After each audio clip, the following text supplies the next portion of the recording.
Hello बच्चों, कैसे हैं आप सब। Welcome to my channel Curio Mind by Nidhi, from curiosity to clarity. बच्चों, आज जो हम चैप्टर शुरू करने वाले हैं ना, उस चैप्टर का नाम आप खुद गेस करने वाले हैं। और कैसे गेस करने वाले हैं, चलो बताते हैं एक छोटी सी स्टोरी के साथ। सपोजिंगली आप सुबह उठते हैं नेचुरली सुबह उठेंगे तो अपने काम करना चाहेंगे। तो जैसे कि आप दरवाज़ा खोलने जाते हैं तो you are unable to open the door. आप अपना बैग उठाते हो, आप बैग उठाने की कोशिश कर रहे हो पर उठा ही नहीं पा रहे हो। आप पेंसिल से कुछ लिखना चाह रहे हो, आप लिख नहीं पा रहे हो। आप खेलने जा रहे हो, फुटबॉल को किक करना चाह रहे हो, आप नहीं कर पा रहे हो। तो ये सब क्यों हो रहा है, मतलब आप एकदम से डर जाते हो कि मैं ये सब काम क्यों नहीं कर पा रहा, मैं क्यों नहीं अपनी बॉल को किक कर पा रहा, डोर ओपन कर पा रहा। तो इन सब चीज़ों के पीछे क्या चीज़ इन्वॉल्व है जो मुझे इन सब चीज़ों को करने में मदद करेगी? वो क्या चीज़ है? गेस करो, क्या चीज़ होगी वो जो हमें चलने में, काम करने में मदद करती है? What will be that? Yes, आप सब ने गैस ठीक किया। वो चीज़ क्या है? फोर्स। तो आज जो हम चैप्टर शुरू करने वाले हैं वो है क्लास 8 चैप्टर एक्सप्लोरिंग फोर्सेस। ठीक है, तो शुरू करते हैं। तो basically what is force? Force है क्या? हर चीज, कुछ भी अगर हम पुश कर रहे हैं या पुल कर रहे हैं, अब कुछ भी हम अपनी डेली लाइफ में कुछ भी चीज पुश कर रहे हैं, पुल कर रहे हैं, वो है फोर्स। एक्चुअली फोर्स को एक इनविजिबल चीज समझ लो जो हमेशा हमारे साथ है, एवरी सेकेंड हमारे साथ है। ठीक है, जैसे कि अब इसको और डिस्कस करते हैं। फोर्स क्या है? कुछ भी पुश और pull on an object. Push का मतलब क्या होता है? जब हम किसी ऑब्जेक्ट को अपने से दूर करते हैं, दैट इज पुश। और पुल का मतलब क्या होता है? Whenever we pull the object towards ourselves, अपनी तरफ खींचना, इसको हम कहते हैं पुल। और जस्ट इमेजिन, हमने सोचा भी नहीं होगा कि पुश और पुल ये दोनों वर्ड्स के थ्रू हम अपनी सारी एक्टिविटीज कर रहे हैं। तो बेसिकली फोर्स इज पुश और pull. Basically force is what? It is push और पुल। तो whatever we are doing, अगर मैं बॉल को किक कर रही हूं, जैसे मैंने कहा था ना, अगर आप बॉल को किक करना चाहते हो तो आप क्या कर रहे हो? पुश करोगे या पुल करोगे? बताओ जरा, क्या करोगे? पुश करोगे। डोर को ओपन करना है तो क्या करोगे? क्या करोगे? पुश करोगे या पुल करोगे? पुल करोगे। क्लोज करना है तो क्या करोगे? पुश करोगे। हाँ कि ना? और क्या करना था आपको? बैग उठाना था, तो बैग उठाने के लिए आपने पुश किया या पुल किया? बताओ, क्या सोचते हो? आपने पुश किया या पुल किया? आपने पुल किया। इवन किचन में तुम्हारी मदर भी इन चीज़ों को यूज़ कर रही है। जब वो डो को नीड करती है, जब आटा करती है ना, तो वो क्या कर रही है? पुश कर रही है, पुल कर रही है? क्या कर रही हैं? पुश कर रही हैं। तो जितनी भी डेली एक्टिविटीज है, every second we are in the influence of force. हम इसके बिना कुछ नहीं कर सकते। So what is push? Push is to move an object away from us, push away from us, and pull is to make an object move towards our bodies, अपनी तरफ pull करना। Got my point? This is force. Now let us see कि हम daily activities में एक देखो जरा, push daily activities में कैसे पुश और पुल को यूज करते हैं वो भी देखते हैं। और इस स्लाइड के थ्रू आप देख सकते हैं push and pull are opposite to each other. Agree करते हो कि नहीं करते हो? पुश क्या है? मतलब अवे, और पुल क्या है? अपनी तरफ खींचना। So they are both opposite forces, right? They are opposite to each other.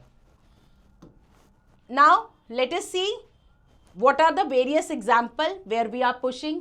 जैसे कि हम राइटिंग कर रहे हैं, कुछ थ्रो कर रहे हैं, किक कर रहे हैं, पुटिंग अवे अ बुक कर रहे हैं, तो हम ये सब क्या कर रहे हैं? पुश कर रहे हैं। अपनी बुक्स को हम क्या कर रहे हैं? बाहर निकाल रहे हैं। तो हम ये क्या कर रहे हैं? इन सब एग्जाम्पल्स में हम क्या कर रहे हैं? पुश कर रहे हैं। So all these are examples of force. ठीक है, और पुल के क्या एग्जाम्पल्स हो जाएंगे? जब हम किसी ऑब्जेक्ट को हम क्या करते हैं? अवे, हम अपने टू मूव समथिंग और समवन टूवर्ड्स वन सेल्फ, मतलब हम किसी भी ऑब्जेक्ट को अपनी तरफ खींचते हैं, पुल करते हैं। जैसे क्लाइंबिंग अ रोप, रोप को अपनी तरफ खींचते हैं। Pulling a book from the shelf, अपनी तरफ खींच रहे हैं। ठीक है, उसके बाद पुलिंग ऑन सॉक्स, अपनी तरफ खींच रहे हैं। ओपनिंग अ डोर, जो भी अपनी तरफ खींच रहे हैं, दैट इज पुल। हम सॉक्स को, हम ये जो हमारे लेसेस हैं वो टाई कर रहे हैं, तो वो भी हम क्या कर रहे हैं, पुल कर रहे हैं। हम अपने शूज को टाई कर रहे हैं, जैसे जिपिंग का जैकेट कर रहे हैं, इन सब एग्जांपल्स में हम क्या कर रहे हैं, पुल कर रहे हैं। So basically force is a push और a pull on an object. तो वेरियस एक्शंस जहां पर हम पुश और पुल कर रहे हैं, जैसे कि ड्रैग कर रहे हैं, किसी को अपनी तरफ खींच रहे हैं, दैट इज पुल। स्क्वीज कर रहे हैं, निकालना चाह रहे हैं, दूर करना चाह रहे हैं, तो क्या होगा, पुश। देन प्रेसिंग समथिंग, जैसे नीडिंग अ डो मैंने बताया था, that is also a push. Stretch करना is pull. Then tugging, that is also a pull. hitting someone, that is a push. So basically force is a push or a pull on an object. Moving further, अब कहते हैं कि force has both magnitude and direction. अगर हमें force को कोई express करने के लिए बोले तो हम कैसे बताएंगे कि फोर्स कितनी होती है, कैसे है, क्या इसका कोई डायरेक्शन होता है या नहीं होता, तो हम कैसे बताएंगे, इस चीज़ को कैसे एक्सप्रेस करेंगे। तो इसका मतलब force has both magnitude and direction. इस चीज़ का कहने का मतलब ये है, सपोजिंगली मेरे पास एक बड़ा सा टेबल है, ठीक है। अगर इस टेबल को मैं चाहती हूँ, अगर मैं आप लोगों में से किसी दो बच्चों को बोलती हूँ, दो स्टूडेंट्स को बोलती हूँ, जाओ बच्चों इस टेबल को वहाँ पर रख दो, डोर के पास रख दो, तो आप दो बच्चे उठेंगे अपनी जगह से और दोनों क्या करेंगे, एक ही डायरेक्शन से क्या करेंगे, टेबल को उठाएंगे और रख के आ जाएंगे टेबल को डोर के पास, राइट। ये तो आपने किया। बट अगर आप दोनों शरारती होंगे, आप दोनों कहेंगे नहीं मैं अपने डायरेक्शन से, मैं इधर से टेबल लेके जाऊंगा, दूसरा कहेगा नहीं नहीं नहीं मैं उधर से टेबल लेके जाऊंगा, तो उस केस में क्या होगा, उस केस में क्या होने वाला है, उस केस में क्या होने वाला है, supposingly again we have a table, तो एक स्टूडेंट यहाँ से क्या करेगा, वेट अ मिनट, तो एक स्टूडेंट, जैसे ये है हमारा टेबल, एक स्टूडेंट यहाँ से पुल करेगा, एक स्टूडेंट यहाँ से पुल करेगा, राइट। और जो ज़्यादा जोर से पुल करेगा, या तो इधर से या तो इधर से, वो क्या करेगा, वो उस टेबल को ले जाएगा अपनी डायरेक्शन से और डोर के पास रख देगा, है ना, अपनी डायरेक्शन से। तो मैंने डायरेक्शन बोला ना, जिस डायरेक्शन में ज़्यादा मैं अपना पुल करूंगी, अपनी तरफ खींचूंगी, मैं उस डायरेक्शन में लेके जाऊंगी। इसका मतलब डायरेक्शन पता होना जरूरी है फोर्स में।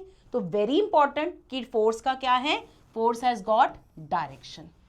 और दूसरी बात, किसने कितनी फोर्स लगाई, मैं आप में से दोनों में से किसने ज्यादा फोर्स लगाई, उसके हिसाब से ये ऑब्जेक्ट, ये टेबल मूव करेगा। अगर इसने कम लगाई तो क्या होगा, he will not be able to pull towards itself. But अगर इसने ज्यादा लगाई तो ये अपनी तरफ खींच के टेबल को ले जाएगा। तो मैग्नीट्यूड मतलब हमें amount, magnitude may be a new word for you, magnitude means amount of force, कितनी फोर्स लगी। So force has both magnitude and direction. हमें बताना पड़ेगा कि किस डायरेक्शन में फोर्स लग रही है और उसका कितना मैग्नीट्यूड है। Got my point. तो मैग्नीट्यूड को एक्सप्रेस करने के लिए, जैसे कि हमने पहले भी देखा है, जैसे कि हम अगर लेंथ का हमें बताना है कि किसी ऑब्जेक्ट की लेंथ क्या है, तो what is the SI unit to express the length, what is the SI unit, meters. In the same way, force also has SI unit, and the SI unit to express the force is Newton, Newton, and the shortcut to write down this unit is capital N. This is after the name of the famous scientist Sir Isaac Newton. Got my point? तो अगर मुझे बताना है, supposedly अगर वही वाली बात, अगर ये टेबल है, यहाँ पर 12 न्यूटन फोर्स लगी है और यहाँ पर 15 न्यूटन फोर्स लगी है, तो किस तरफ ये टेबल मूव करेगा, इस डायरेक्शन में।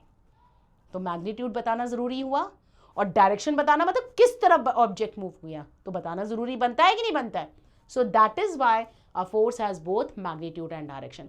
पेपर में पूछा जाता है, to express the force we need dash and dash. So what do we need? We need magnitude, कितना अमाउंट है, और अमाउंट की यूनिट होती है। आप ऐसे नहीं ले सकते 12, 13, 14, 10, 11. That means anything. It can be meters, it can be seconds. You have to express the unit. Unit से हमें पता चलेगा हम किसकी बात कर रहे हैं। तो हमारी यूनिट क्या रहेगी, न्यूटन, और किस डायरेक्शन में फोर्स लग रही है। Got my point. सो हमने अभी तक पढ़ा force has both force is a push और a pull on a body and it has got to express the force we need both magnitude and direction. Now coming to very important point, forces arises due to interaction between two objects. Supposingly मेरी car खराब हो जाती है, car खराब हो जाती है तो मैं अपने बेटे को बोलती हूँ अच्छा ऐसा है बेटा आप कार को पीछे से पुश करो, अपनी तरफ से दूर करना है ना, तो मैं पुश ही बोलूँगी, पुल थोड़ी ना बोलूँगी, पुश करो, फोर्स लगाओ, है ना, फोर्स देखो यहाँ पर भी आ गई। तो मेरा बेटा क्या कहेगा, कार के पीछे जाएगा और खड़ा होकर बोलेगा पुश, तो पुश हो जाएगी, दूर चली जाएगी, नहीं होगी ना। तो क्या करना पड़ेगा उसको मेरे बेटे को क्या करना पड़ेगा, अपने हैंड से कार के ऊपर अपना हाथ लगाना पड़ेगा, उसको अपने हैंड कार के ऊपर रखने पड़ेंगे और क्या करना पड़ेगा, धक्का देना पड़ेगा। He has to push.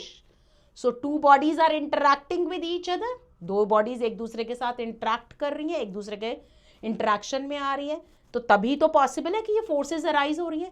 So forces arises due to interaction between two bodies. So an interaction between two objects, interaction of one object on another object result in a force between two objects. तो आप इस example में देख सकते हो, अगर हम चाहते हैं इस वुडन में, इस वुड पीस में नेल को हम डालना चाहते हैं तो हमें क्या करना पड़ेगा, हैमर करना पड़ेगा, और हैमर के लिए हमें we have to come in contact with this. Similarly अगर आप इस बॉक्स को पुल या पुश करना चाहते हो, similarly this man has to come in contact with this box. In this way, similarly, this girl is also trying to push the box and this boy is trying to pull this trolley. So they have to come in contact with the object on which the force has to be applied. So two bodies must come in contact so that there is an effect of force. अब मैंने एक word बोल दिया यहाँ पर, effect of force.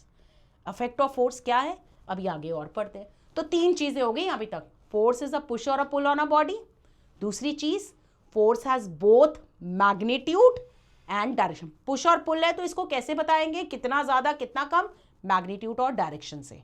और force लगने के लिए क्या जरूरी है, interaction between two bodies. Got my point? Now moving to next thing. Sorry आज थोड़ा सा वेदर ऐसा है तो गला खराब है। Okay, now coming to the topic exploring forces. अभी मैंने इफेक्ट ऑफ फोर्स को एक क्वेश्चन मार्क की तरह छोड़ दिया है, साइडलाइन कर दिया है। अब जो मैंने वो बात बोली थी कि force has magnitude and direction, अब मैं इसको पूरा प्रॉपर जस्टिफाई करने वाली हूँ, ठीक है। सबसे पहली बात हम स्टडी करेंगे, इफ टू फोर्सेस, बड़े अच्छे इसके क्वेश्चंस बनते हैं, तो देख लेते हैं। If two forces act on an object in the same direction, अगर टू फोर्सेस हैं, they are trying to pull this push away this trolley, तो अगर they have to push, they are both applying the force in the same direction, दोनों same direction में apply कर रहे हैं। एक सपोजिंगली 9 न्यूटन फोर्स अप्लाई कर रहा है, एक 7 न्यूटन फोर्स अप्लाई कर रहा है, तो total force on this trolley will be 9 newton plus 7 newton which is 16 newton, right? That means if two forces act on an object, क्या इंपॉर्टेंस है इसमें, डायरेक्शन की, in the same direction, then the resultant और net force. देखो ये तुम्हारे लिए नया वर्ड हो सकता है, रिजल्टेंट मतलब रिजल्ट, क्या टोटल रिजल्ट रहेगा जिसके ऊपर फोर्स अप्लाई कर रहे हैं। फोर्स का मतलब क्या है, पुश और पुल, और नेट का मतलब भी क्या होता है, क्या रिजल्ट रहेगा। तो रिजल्टेंट और नेट एक ही बात होती है। So if two forces act on an object in the same direction, then the resultant force will be sum of two forces. तो ये मैग्नीट्यूड आ गया, तो रिजल्टेंट फोर्सेस इस ऑब्जेक्ट के ऊपर क्या हो गई, टोटल कितनी हो गई, 16 न्यूटन। कलर चेंज कर देते हैं so that you can see properly.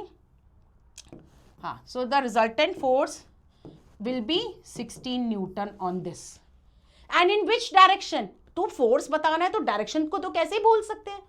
तो देखो कैसे कोरिलेट हो रहे हैं, हमने बताया ठीक है दे आर पुशिंग, अब पुशिंग कर रहे हैं ऑब्जेक्ट को, तो क्या कैसे पता चलेगा, it should have magnitude, it should have direction.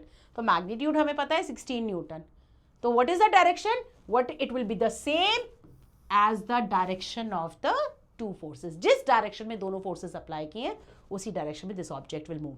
ये 1 मार्कर या MCQ फॉर्म में आपको आ सकता है। Have you understood? अब क्वेश्चन आता है, बच्चे पूछते हैं मैम अब क्या होगा अगर दोनों बॉडीज, जैसे हम डिस्कस कर ही रहे थे, अगर दो बॉडीज ऑपोजिट डायरेक्शन में फोर्सेस अप्लाई करेंगे। If two bodies apply forces in the opposite direction then there can be 2 cases. कैसे 2 केसेस? लेट अस सी कैसे 2 केसेस होते हैं, हम इसको आगे प्रोसीड करते हैं। इफ कैसे, फर्स्ट केस है, case number 1 is this, if 2 bodies are applying the forces in the opposite direction.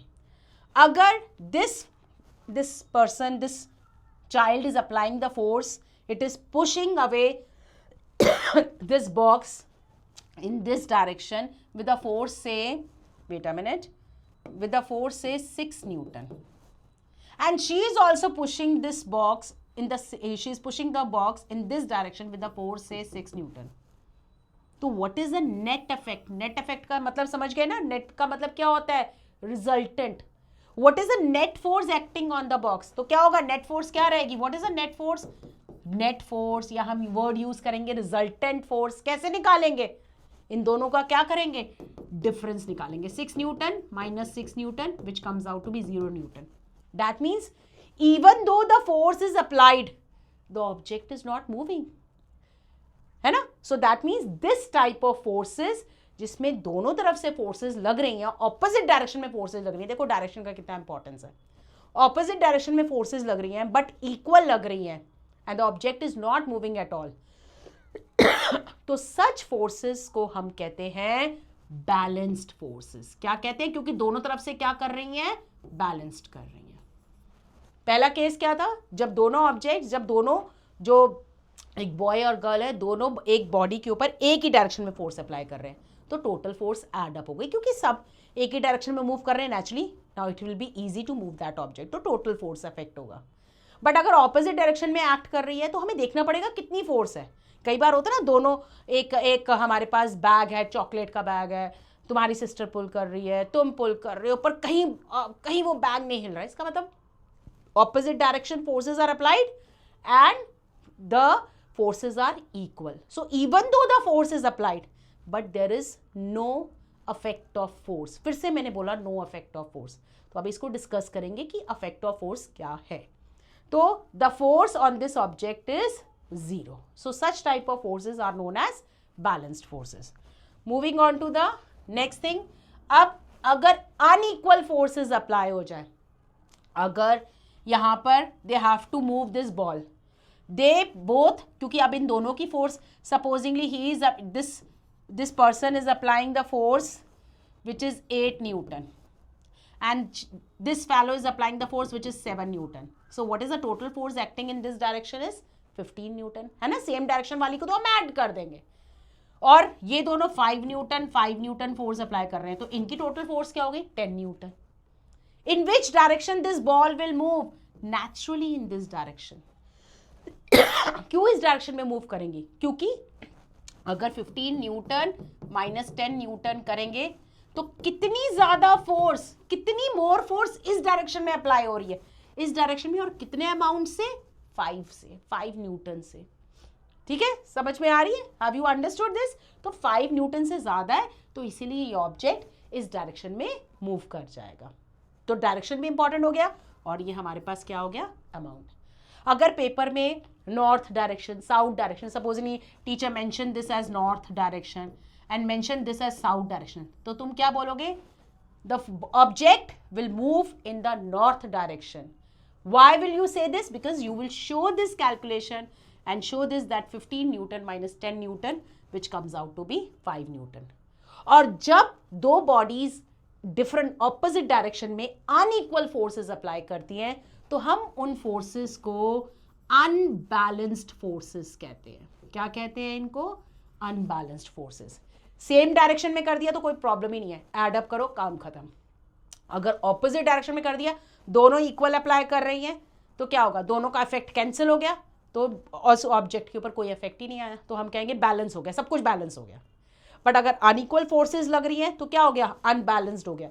तो जो ज्यादा जोर से खींच रहा है उस तरफ जाएगा, और कितनी ज्यादा जोर से खींच रहा है, 5 न्यूटन ज्यादा खींच रहा है इससे, क्योंकि इसका 10 न्यूटन इसके 10 न्यूटन से कैंसिल हो गया, बाकी 5 न्यूटन को कैंसिल करने के लिए कोई नहीं है, तो 5 न्यूटन 4 से ज्यादा ये इस तरफ जाएगा। Got my point?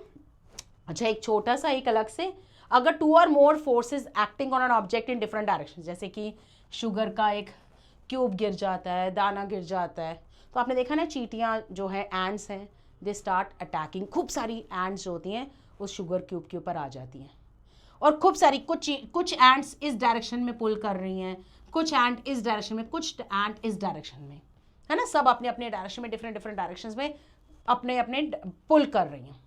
तो किस डायरेक्शन में ये क्यूब मूव करेगा, जिसमें नेट इफेक्ट मतलब टोटल इफेक्ट जिसका ज्यादा होगा। सपोजिंगली यहाँ पर 17 न्यूटन इफेक्ट है, यहाँ पर 5 न्यूटन इफेक्ट है, यहाँ पर 10 न्यूटन इफेक्ट है, तो ये क्यूब किस डायरेक्शन में मूव करेगा, इस डायरेक्शन में। Got my point? If 2 or more forces act on an object in different directions, if we are talking about more than 2 forces, अभी तक हमने 2 forces की बात की थी, then the body moves in the direction of net effect of all these forces. Got my point? Moving on to next. एक छोटा सा न्यूमेरिकल है, आप देख सकते हो। अगर हमारे पास एक ऑब्जेक्ट है जिसका फोर्स विद मैग्नीट्यूड, देखो वर्ड मैंने यूज किया magnitude 30 Newton and force with magnitude 60 Newton act on an object in the same direction, what is the net effect? आप कहोगे टोटल हम ऐड करके दिखा देंगे, बट बेटा हर न्यूमेरिकल को सॉल्व करने के लिए ना कुछ पर्टिकुलर स्टेप्स होते हैं। तो जैसे मैं अब कैसे दिखाती हूँ आपको, जैसे कभी भी न्यूमेरिकल कोई भी आए, आप उन स्टेप्स को फॉलो करिएगा, योर आंसर विल ब्यूटिफाई। ठीक है, वो स्टेप्स क्या होते हैं अभी मैं आपको दिखा देती हूँ। अगर आपको बाई चांस न्यूमेरिकल नहीं भी आता होगा ना, और अगर आप वो स्टेप्स फॉलो करेंगे तो आपको कुछ ना कुछ मार्क्स मिल जाएंगे, चाहे किसी भी लेवल पे हो आप, कोई भी क्लास में हो, कितनी भी बड़ी क्लासेस में चले जाएं। सबसे पहले न्यूमेरिकल में हमें देना पड़ता है गिवन, क्या दिया हुआ है न्यूमेरिकल में, हमें क्या दिया हुआ था, force applied by one body, force applied by one body, हम उसको मान लेते हैं F1, लेट अस से 30 न्यूटन। मैंने F1 क्यों लिया, मैं FABCD कुछ भी ले सकती हूँ, ऐसा कोई हैसल नहीं है। और F1 क्यों लिया, क्योंकि उसमें 2 फोर्सेस की बात कर रहे हैं, तो टू डिस्टिंग्विश तो एक को मैं F1 ले लूंगी, और naturally force applied by other body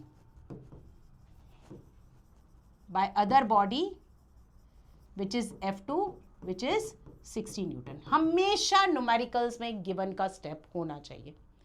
अब हमसे क्या पूछा हुआ है, गिवन तो ये है, तो but what we are suppose to calculate, हमें करना क्या है, हमें क्या कैलकुलेट करना है, हमें क्या कैलकुलेट करना है, to calculate net effect of force on an object, ये कैलकुलेट करना है। हम सोचते हैं नेट इफेक्ट को, let us see net effect of force on an object, हम कैपिटल F ले लेते हैं, हम उसको क्या ले लेते हैं, कैपिटल F ले लेते हैं।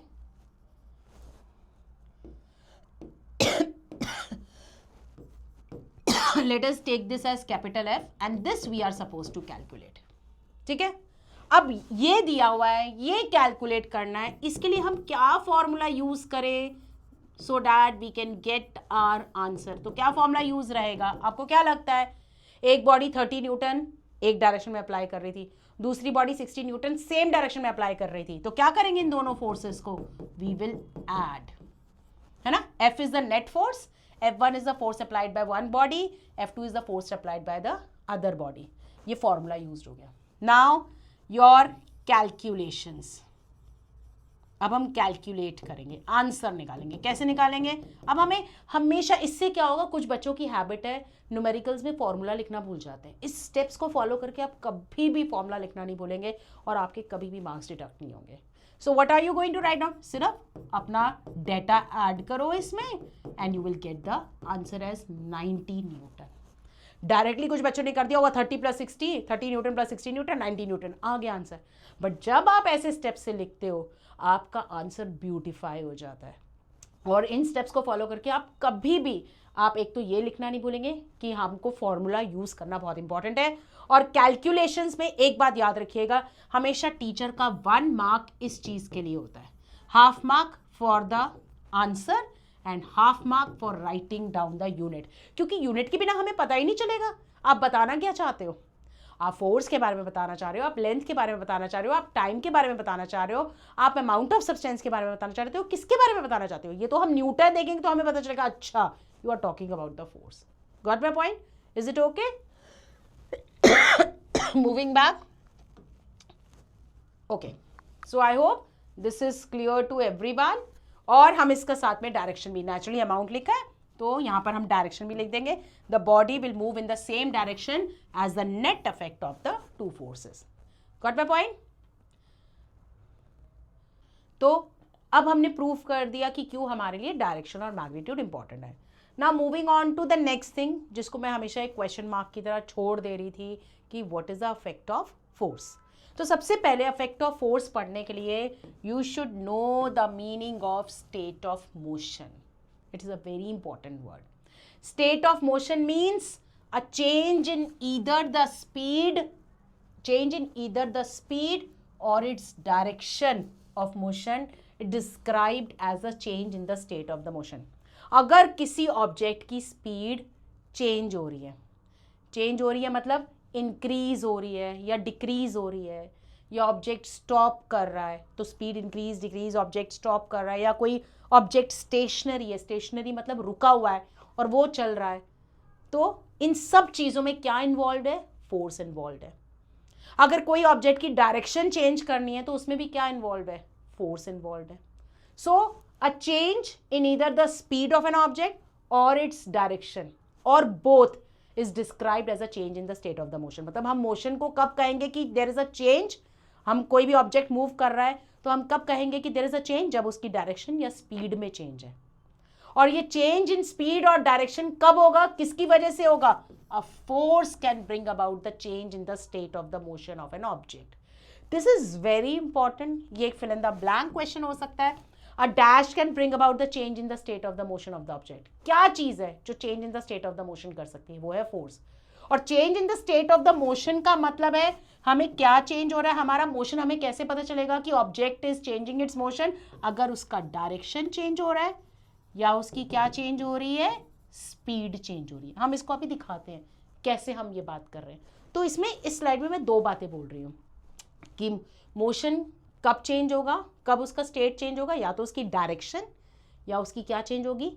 स्पीड, SD या DS, स्पीड या डायरेक्शन, दोनों में से कुछ भी चेंज हो रहा है या दोनों चेंज हो रहे हैं तो हम क्या कह रहे हैं? There is a change in the state of the motion. और ये कौन लेके आ रहा है? फोर्स लेके आ रहा है। Got my point? चलो आगे बढ़ते। तो फोर्स को हम देख नहीं सकते as I have told you, but you can see, you can feel its affect. और जो changes, now coming to that word, the changes which tends to occur when an object is acted upon by a force, they are known as effect of force. Effect of force मतलब force क्या कर सकती है। मैंने अभी एक word use किया, change in the state of the motion. इसका मतलब फोर्स क्या कर सकती है? बाय पुश और पुल वो क्या कर सकती है? Force can bring about the change in the state of the motion of the object. Change in the state of the motion of the object का मतलब क्या है? Change in the state of the motion of the object का मतलब क्या है? It can change direction, it can change the speed, है ना? ये फोर्स की वजह से है। हम कह रहे हैं कि फोर्स, जो ऑब्जेक्ट में चेंजेस हो रहे हैं, जो चेंजेस हम फील कर सकते हैं, हम उनको ऑब्जर्व कर सकते हैं, but we can not see them, these are the effects of force. और क्या क्या इफेक्ट्स ऑफ फोर्स हैं? The changes which tend to occur when an object is acted upon by a force. जब force किसी object के ऊपर लगती है, जो चेंजेस आते हैं उसको इफेक्ट ऑफ फोर्स कहते हैं। और उस इफेक्ट ऑफ फोर्स की वजह से क्या क्या चेंज हो सकता है? स्पीड चेंज हो सकती है और डायरेक्शन चेंज हो सकती है। इसके अलावा एक और चीज भी चेंज हो सकती है, अभी देखते हैं। तो लेट अस सी कैसे स्पीड और डायरेक्शन चेंज हो सकती है। तो moving on to the next thing, effect of force. सबसे पहली बात, a force can change the state of the motion of the object, मतलब it can change the speed and direction. सबसे पहले कैसे स्पीड चेंज करेगी? सबसे पहले first thing is it can move a stationary object. Stationary का मतलब क्या होता है? Object at rest position. अगर कोई ऑब्जेक्ट रेस्ट पोजीशन पे है तो हम उसको बोलेंगे स्टेशनरी ऑब्जेक्ट। ठीक है, अगर कोई रुका हुआ ऑब्जेक्ट है, नेचुरली आप फोर्स अप्लाई करोगे तो क्या होगा? It will move. सेकेंडली, अगर ये मूव कर सकती है स्टेशनरी ऑब्जेक्ट को, तो ये क्या कर सकती है? It can stop also a moving object. Opposite भी कर सकती है। अगर मूव कर सकती है स्टेशनरी ऑब्जेक्ट को तो स्टॉप भी कर सकती है मूविंग ऑब्जेक्ट को। For example, if the goalkeeper makes, for example, the force of the goalkeeper can make the moving ball stop. दूसरी बात, force can change the speed of the moving object. Supposingly हम cycle चलाने निकले, ठीक है, मैं और मेरी फ्रेंड साइकिल चलाने निकले। जब हम साइकिल चलाने निकले तो बहुत तेज हवा आ रही है, इधर से हवा आ रही है, द ऑपोजिट डायरेक्शन से हवा आ रही है, हम साइकिल चला रहे हैं। व्हाट डू यू थिंक, क्या मेरे लिए साइकिलिंग करना ईजी रहेगा? यहाँ से हवा आ रही है और मैं साइकिल चला के जा रही हूँ, विल इट बी ईजी? अगर दूसरी सिचुएशन में ये कह दूं मैं साइकिल चला रही हूँ और मुझे पीछे से विंड की डायरेक्शन जो है मेरे बैक साइड से है और मेरे लिए साइकिल चलाना कैसा रहेगा? Will it be easy? What do you think, क्या होगा? मेरे लिए साइकिल चलाना किस सिचुएशन में ईजी रहेगा? जब मैं जिस डायरेक्शन में, अभी हमने कहा मैं इस डायरेक्शन में मूव कर रही हूँ, विंड भी मुझे इसी डायरेक्शन में मूव कर रही है, तो what will happen? Total effect क्या हो जाएगा? एड अप हो जाएगा और मेरे को बहुत लाइट लगेगा।